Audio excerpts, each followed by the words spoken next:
প্রশ্ন হলো সান্ডা খাওয়া জায়েজ আছে কিনা। সান্ডা একটি সরীসৃপ জাতীয় প্রাণী, এটি ছোট টিকটিকিও পোকামাকড় শিকার করে। দেখুন, সান্ডাকে কোরআন এবং হাদিসে দব বলা হয়, বর্তমানেও আরব দেশগুলোতে এটাকে দব বলা হয়। তো এই দব সম্পর্কে 3 ধরনের হাদিসই আছে। কোনো হাদিসে নিষেধাজ্ঞা সাব্যস্ত হয়, কোনো হাদিসে এটার অনুমোদন সাব্যস্ত হয়। বিভিন্ন রকমের হাদিসই কিন্তু রয়েছে। সাহাবায়ে কেরাম সান্ডা খেয়েছেন এরকম হাদিসও রয়েছে।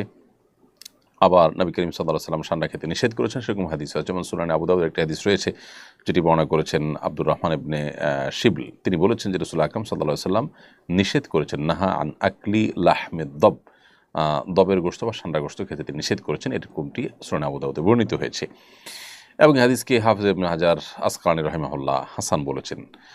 আবার একইভাবে আমরা দেখতে পাই যে ইমাম ইবনে হাজাম এবং ইমাম বদরুদ্দিন আইনি রাহিমাহুল্লাহ, ইমাম শাওকানি রাহিমাহুল্লাহ সহ অন্যান্য উলামায়ে কেরাম বিশুদ্ধ বলেছেন। এরকম একটা হাদিস সুনানে মুসনাদ আহমদে বর্ণিত হয়েছে যেটা আব্দুর রহমান ইবনে হাসান বর্ণনা করেছেন। তিনি বলেছেন, আমরা নবী করিম সাল্লাল্লাহু আলাইহি ওয়াসাল্লামের সাথে একটি সফরে ছিলাম এবং এক জায়গায় আমরা অবতরণ করলাম।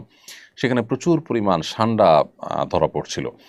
তখন সেই সান্ডাগুলো আমরা ধরলাম এবং জবাই করলাম। জবাই করার পর এটা পাতিলে যখন রান্না করা হচ্ছিল, রাসূল আকরাম সাল্লাল্লাহু আলাইহি ওয়াসাল্লাম বের হলেন। বের হয়ে বললেন যে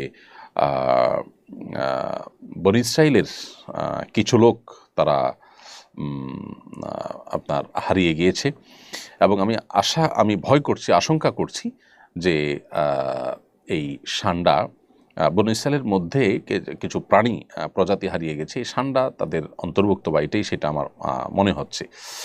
তো এখানে নবী করিম সাল্লাল্লাহু আলাইহি সাল্লাম এই প্রাণী অর্থাৎ সান্ডা খাওয়ার পর তিনি নিরুৎসাহিত করেছেন। হাদিসের শেষ দিকে সেটি রয়েছে। আব্দুল্লাহ ইবনে আব্বাস রাদিয়াল্লাহু তাআলা আনহুমা থেকে বর্ণিত একটা হাদিস সহিহ মুসলিমে বর্ণিত হয়েছে। তিনি বলেন যে নবী করিম সাল্লাল্লাহু আলাইহি সাল্লামের কাছে হাদিয়া হিসাবে কিছু জিনিস পেশ করা হয়েছিল, এর মধ্যে সান্ডাও ছিল। তো নবী করিম সাল্লাল্লাহু আলাইহি ওয়াসাল্লাম সেখান থেকে খেয়েছেন। এরকম সব কিছু খেয়েছেন কিন্তু সান্ডাটি তিনি খান নাই, এটা তিনি বাদ রেখেছেন।